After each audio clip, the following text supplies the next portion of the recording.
My grandparents left me their own home, which I now own. I still live here with Mark. It's on the quiet side of town and is home to many elderly people. I was out shopping with Mark during the Christmas season. I was shopping for my family's Christmas presents. I went to the mall with Mark, where we visited a few clothes stores and a hardware store where I got my dad a gift. I took Mark to McDonald's to get him some burgers and ice cream after we had finished all of our shopping.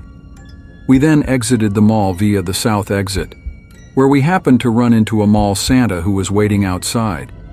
He gave us a wave and made the customary Santa noises. Then, bending to Mark's level, he inquired about his Christmas wishes. Mark gently guided my hand toward the Santa, and I gave in since he appeared to be an ordinary, kind mall Santa. Ironically, I was going to get Mark a Nintendo Switch for Christmas when he expressed his desire for one. The Santa chuckled and said, "Maybe you'll get it if you're good." I smiled and looked up at me, winking. Subsequently, he got up and began praising me, telling Mark, "Your mother is a looker. You are aware of that." Though he wasn't sure what that meant, Mark laughed. I continued to smile. Then we had a brief, adult-seeming conversation for a few minutes about the chaos of the holidays and other things. The man claimed to work for each of them. I apologized for mentioning how unbearably stressful it is to be a single mother at Christmas. I then joked that I was in need of Santa's assistance. Then the Santa said, "Mark, have you ever heard the song 'I Saw Mommy Kissing Santa Claus'?" in what I took to be a lighthearted joke. Mark nodded in agreement. Then he inclined his cheek in my direction, as if he wanted me to give him a cheek kiss. I leaned in to give him a harmless peck on the fake beard, but he turned to face the other way and attempted to pull off that old trick where he kisses you on the lips. In time, I drew my face away. He did it in such an aggressive and eerie manner. He gave me a look and laughed in that Santa way, but it was not a cheerful laugh. "Come on, Mark," I said, and we headed out the door. He exclaimed, "Happy Christmas!" That concluded his statement as far as I could hear. I noticed he was missing from in front of the mall's entrance as we drove by the rear exit. I regret not considering what might have happened after that. When we got home, I brought everything inside, locked the door, and then I settled down to watch a Christmas movie with Mark. And then something broke the calm of our time together. The doorbell rang. It was too late for any kind of door-to-door salespeople, and I wasn't expecting anyone. I told Mark to stay on the lookout. I said, "Who is it through the door?" as I turned to answer it. And from the other end, a man's voice said, "It's Santa." My heart fell. I threatened to call the police if you weren't the mall Santa, so please go away. "You took something out of your bag, miss," he retorted. "I just want to give it back." Saying, "What did I drop?" "Miss, I don't know," he answered. "I can give it to you if you open the door. I'm not trying to be nosy." I told him again that I wanted him to go right away. I then made the decision to report this by giving the mall's management office a call. However, the man on the phone claimed that this mall does not formally employ mall Santas. Additionally, the person dressing up as Santa is acting independently. Knowing that information made me feel very insecure. I returned to Mark, but my thoughts had moved on.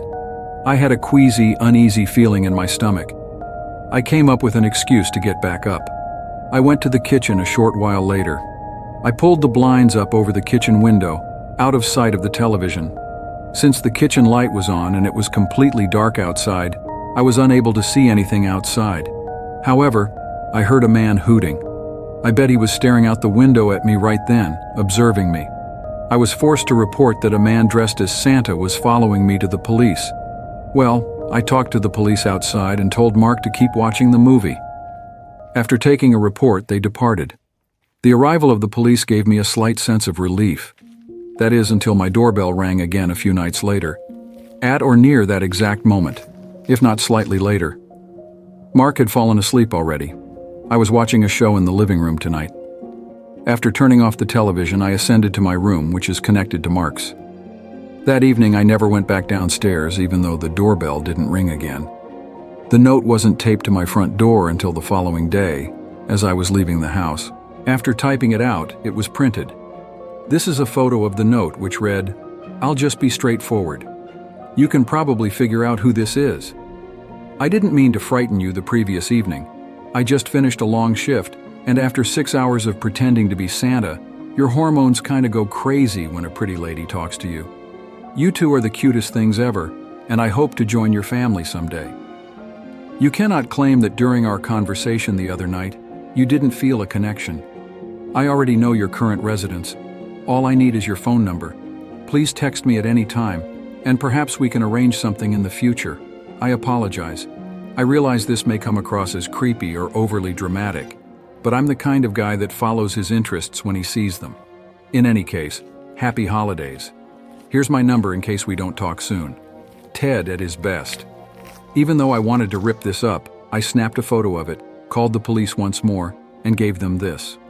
The police could use that since it had his number on it. They assured me I would hear from someone when something was done. The next Monday, I guess it was a detective calling to say the man would no longer be getting in touch with me, and to inform him if he did so that I never heard from that creep again. I assumed that if they heard from him again, the police would come and take him into custody. Even though this story is brief, it still leaves scars. I was raised in a typical suburban middle-class home starting in my early years. As children, my sister and I were avid Christmas fans. We had recently moved into our new home, so I must have been around 6 years old when this occurred.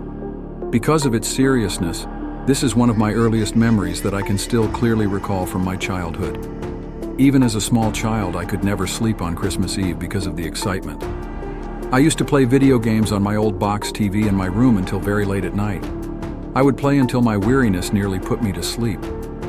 I was playing a Star Wars game on the PS1 this particular night, and I had to use the restroom.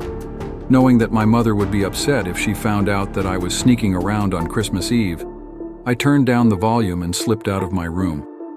I heard the sound of the tree rustling downstairs as I was stealthily making my way back to my room after using the restroom upstairs. Initially, I thought of Santa. I began to carefully descend the stairs until I reached the bottom. Now there was a greater sound of rustling pine needles. I peered into the living room through the stairway's bottom wall. Everything was dark except for the flashlight-wielding individual. The person was hunched over behind the tree, so all I could see of them were their legs. This random adult man emerged from behind the tree, glanced at me, and placed a black bag on the floor. He gave me a sidelong glance, raised his index finger to his lips, and gave me a shushing gesture. "It's true," he muttered. "I'm Santa." I knew that was not the Santa I knew growing up, even though I was old enough and intelligent enough to know that. I began to yell as loudly as I could for my parents. I recall the man becoming very nervous and debating whether or not to take the bag containing our gifts before bolting to the front door. I can't recall if it needed to be unlocked or if it was already unlocked.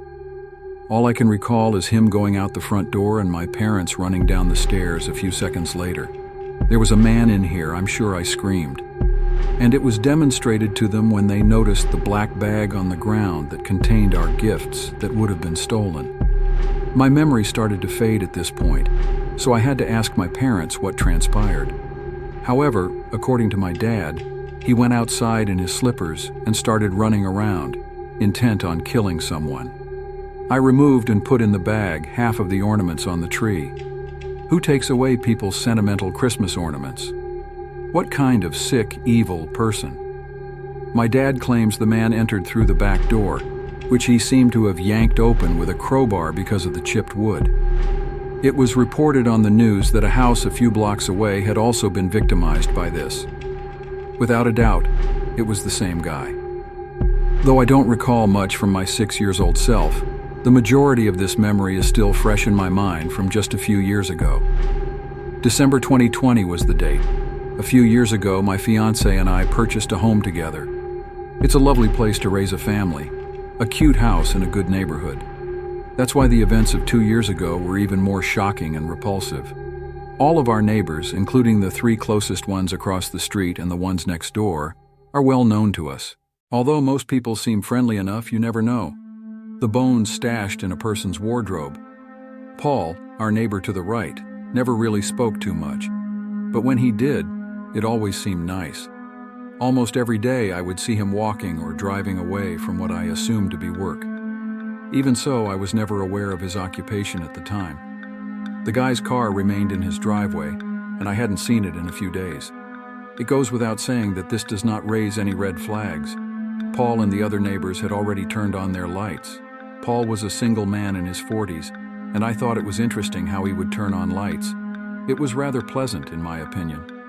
I put up my Christmas lights and decorations outside, so I arrived at the party late. While doing this one evening, I noticed Paul's Christmas lights suddenly began to flicker erratically.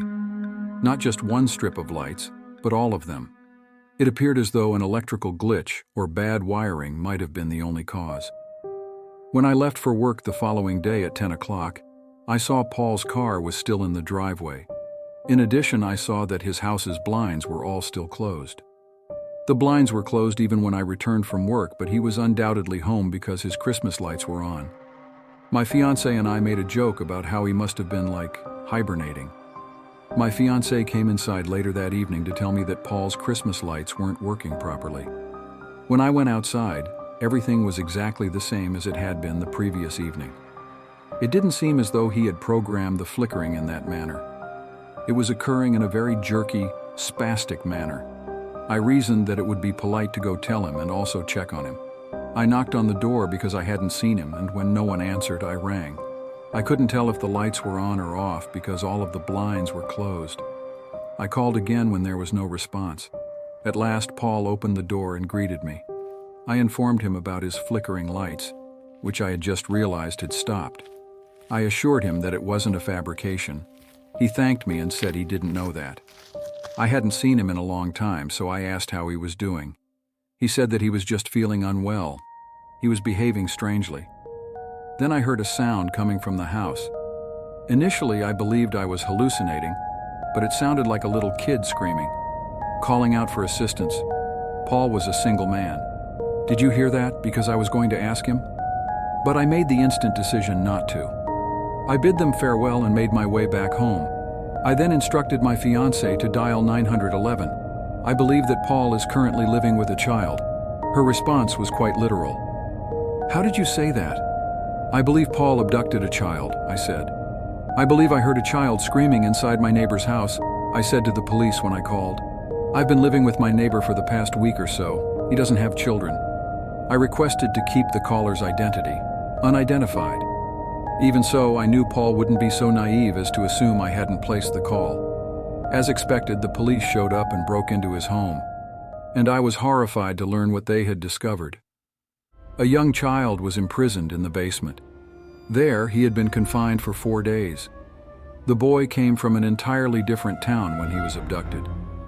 The boy was brilliant when it came to the flickering lights, and managed to flicker the Christmas lights from the basement in an effort to summon assistance and draw attention from outside.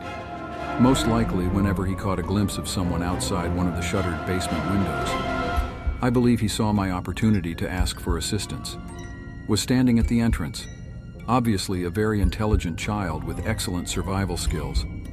I'm happy that he and his family were reunited. I hope he moves on from this and leads a normal life. I don't want to know what was done to him. Paul will not be released from prison anytime soon, given the gravity of the crime of kidnapping a child.